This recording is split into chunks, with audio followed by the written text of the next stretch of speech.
propiedad del gobierno. Me está enojando. No le gustaría verme enojado. So this video is basically well, most of my videos are triggered to something that happened recently, week to week. So I don't ever schedule stuff, but there was a couple commenters in the last like 2 weeks or so, one just yesterday, but it's basically two INFPs who were describing that they don't hear a lot about talking about INFPs and anger. There's a lot of talk about depression and things like that, but these two specific INFPs were mentioning that they're more in the anger stage and they're just going through a lot. They have anger issues. I can agree with that. I can associate with that because, you know, INFPs are usually painted as these little fairies that fly around and sprinkle magic dust all over people to positively uplift them. So it's like, that's where I figured, you know, hey, why not talk about it and basically just have a video out there that triggers, which a lot of these videos, that's my whole point, it's kind of trigger a conversation, especially from the older INFPs. Life experiences that you might have had, you know, just, you can very much help people down in the comment section who might be going through similar issues that you might have gone through, and you can kind of help them kind of understand it and rationalize it better. So that's all this is just kind of talking about it and again, going through my perspective of it all, how I kind of view it all and my anger side and, you know, all that kind of stuff, so.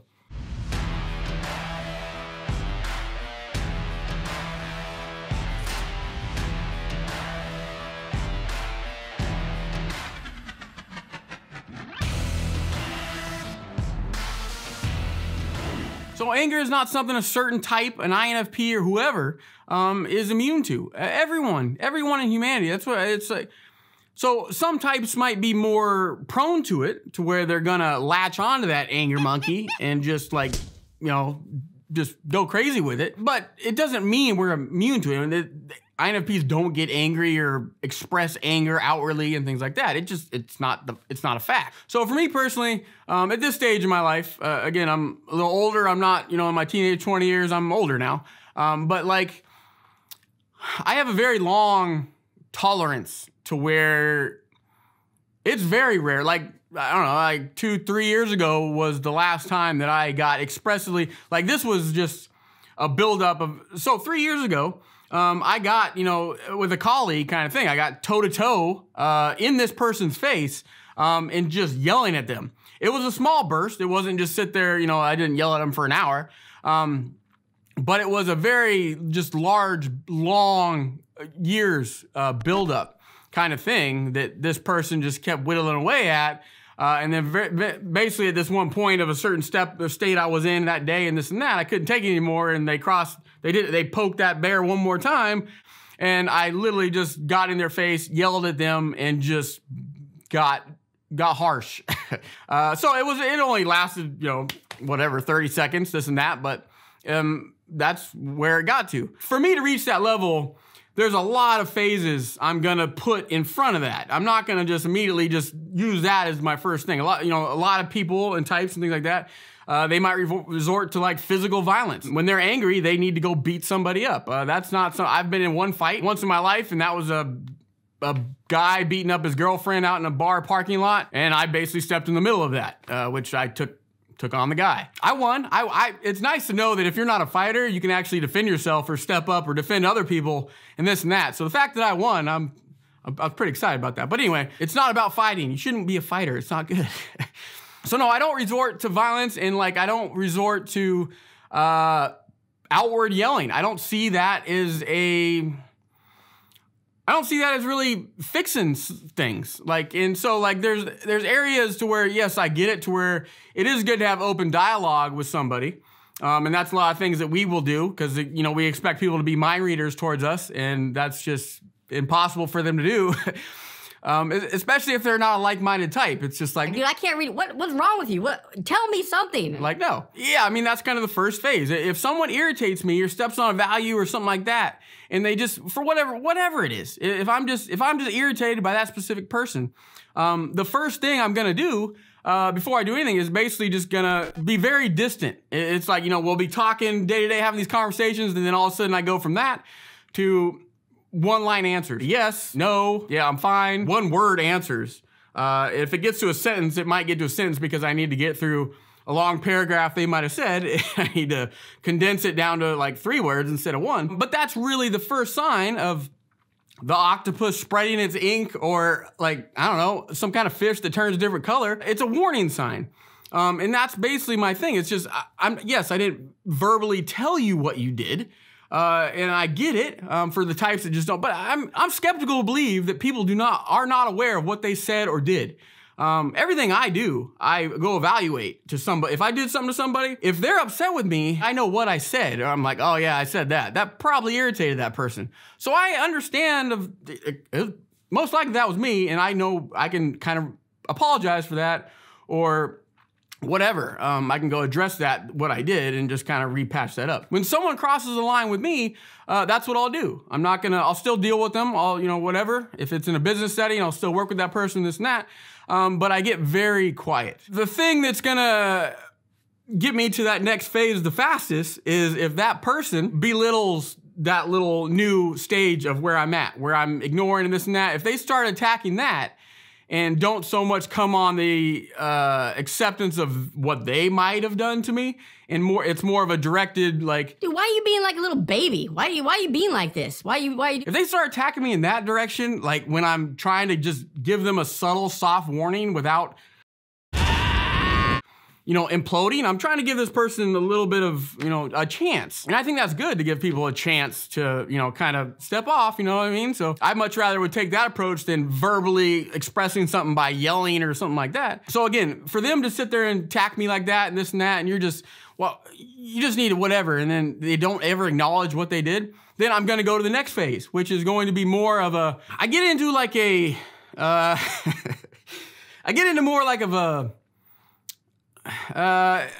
passive aggressiveness, more of a psychology. I'm gonna start digging in to points, like pressure points on them over time. It's gonna be drawn out. I kind of go into war mode a little bit.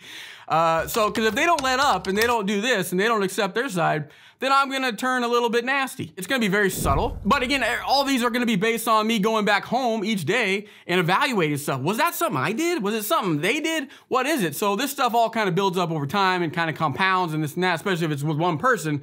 If I have a bunch of issues day after day and it just keeps compounding over time and I evaluate it, I put in a lot of time. Was that something I did? So I think about that and I'm like, no, that wasn't nothing I did. That was something they did because they're. So going back, I'll be a little bit more, throwing little darts at them every once in a while, just to kind of knock them down a notch. Like their little high horse of like, I didn't do anything wrong. It's just you. Then I'm like, okay, then I'll play this little game with you. So then I get into this little petty kind of game. It's not right. It's, whatever, but that's how I kind of generally go. But to be an adult about it all, what I mostly do is I don't sit there and do that and be like, I'm gonna throw darts at this guy for the next 3 years. Because that is something you should not associate yourself with certain people like that. So the more people you remove, whether it's in your family or your friends network, INFPs have a very big problem, I believe, with staying in relationships or, keeping people in their circle that are very toxic for them. Because again, we're trying to avoid criticism or any kind of thing like that avoids conflict at all costs. And if you try to remove someone out of your life and they see that from you, then you're gonna have the mind wandering of like, oh, they're gonna think I'm a mean person or a bad person. I don't like them in this. Well, you have to get to the point where you can just get people out of your life. A lot of times it's family. If you have family members in your life that are really just draining you and just very negative and this and that and not really, being very plentiful for your life and your perspectives and how you look at things, after you obviously get older, if you're a teenager at this time and things like that, then you kind of just gotta, gotta go with it. And you're kind of stuck in that household, and you gotta have a roof over your head kind of thing. But as you be an adult, that's when you want to kind of just make it to where people around you are not there to do that. So again, going back to the petty thing, if it's really they're just really being nasty towards me, and I start doing that, I'll evaluate myself. It's only a few days or this and that. It's not. So I won't do this forever with this person, but what I'm gonna do more so is just kind of remove myself from that person and just walk around them, you know what I mean? Just avoid them. And that's my biggest defense mechanism instead of doing any of that and going down into that, more so immaturity, a little pettiness and passive aggressive and so it doesn't help anything. You're not gonna solve anything. You're not gonna fix that person's thing. You're just gonna make the whole thing the whole dynamic is not going to be improved. It's just going to be, you're in a negative world, they're in a negative world, you'll feed in this big old negative monster, and it's just all bad. If I'm in a certain state, especially just stressed out in general, then I'm more apt to play in that little petty world for a little bit. To get me to that anger point, like I said, like 3 years ago, that's where I really just exploded on a guy. Like, it didn't turn into a fight into this. It's not saying INFPs can't fight people. INFPs can be put in a corner and just lash out physically, verbally. They can do it all the time. It doesn't matter. INFP can still do this stuff. But again, like I said, I believe that we have more of a tolerance and a level of defense that we put in front of it because we don't want to get to that conflict stage. That conflict stage is something that's just like, it's not something we want to go to generally. You just don't. So we're going to avoid it. But I'm going to still be susceptible. Again, it depends on what state I'm in for stress levels. If I'm going to play in that petty world or even get to that part. But it's just a combination of buildup for me personally on a personal level. I have a very large tolerance. I generally try to see good, and even in my enemies. That's my really large point of what I do is, okay, this person's really angry, but where are they coming from? Why are they doing this to me? Is it something outside of them? Obviously, is it some kind of external source that's affecting them? Could they be in this? Can they do this? So I do try to evaluate my enemies in a sense. Not my enemies, probably a bad way to phrase it, but I do try to evaluate that and just, take it all in for what it is and just give them the satisfaction and benefit it out. And, this person might have had a bad day. So just let them kind of get off on that. Okay, I'll let them get away with that one because, but if it just keeps coming and builds up and I'm like, okay, no one has this many bad days, especially when they're attacking me all the time. That's when I can see red and just turn into like this aggressive, because if I get to that stage, like I said, the outburst and yelling, if I get into a yelling type way, which again, I really, it's very vague when I remember getting to those. It was mostly in my teenage years when I was heavily bullied and things like that. I wouldn't outlash. I wasn't getting in fights in school. I wasn't doing any of that. But I was outlashing more on my mom, who was at home. She was just working to support 3 kids kind of thing. So it was nothing she was doing. She was working really hard. But that's where I would take it out on my inner circle kind of thing. Because it's like, again, anyone I'm comfortable with, I'm more willing to share my span of emotions, whether that's really my angry emotions or my really bubbly, happy emotions. They're going to see more of that densely dynamic emotion than anyone else is going to see. So my circle is like, 5 people. It's really super small.